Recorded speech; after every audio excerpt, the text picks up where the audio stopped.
ஏன் செல்லம்மா பாட்டி பொண்ணதான் ஊரெல்லாம் தேடிட்டு இருக்கேன். என்ன தேடியா? எதுக்குமா?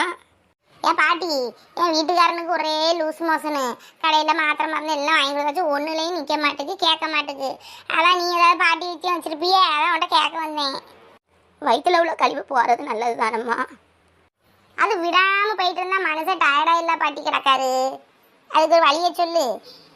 உன் வீட்டுக்காரன்ட்ட அந்த மைதாவில் செஞ்ச பொராட்டா இருக்குல்ல, 4 பொராட்டா வாங்கி ராத்திரி திங்க சொல்லு. அது காலையில் வயிறு நல்லா இறுகிரும். பொராட்டாலாம் எப்படி பாட்டி சரியாகும்? ஏன் மாப்பிள்ள வாரத்துக்கு 2-3 நாள் சாப்பிடுதானே. பொராட்டா மைதாவில் செய்யலாமா? மைதா பொருள் என்ன தின்னாலும் வயிறில் அடைச்சிக்கிடும். அதுதான் சொன்னேன், இதை செஞ்சு பாரு. இது என்ன புதுசாக இருக்குது பாட்டி வைத்தியம்? இதை சாப்பிட சொல்லுமா. இதில் சரியாகலைன்னா வேற சொல்லுங்க. இதுவே சரி ஆயிரும். ஆனால் இதை கொடுத்து பாரு, சரி ஆயிரும்.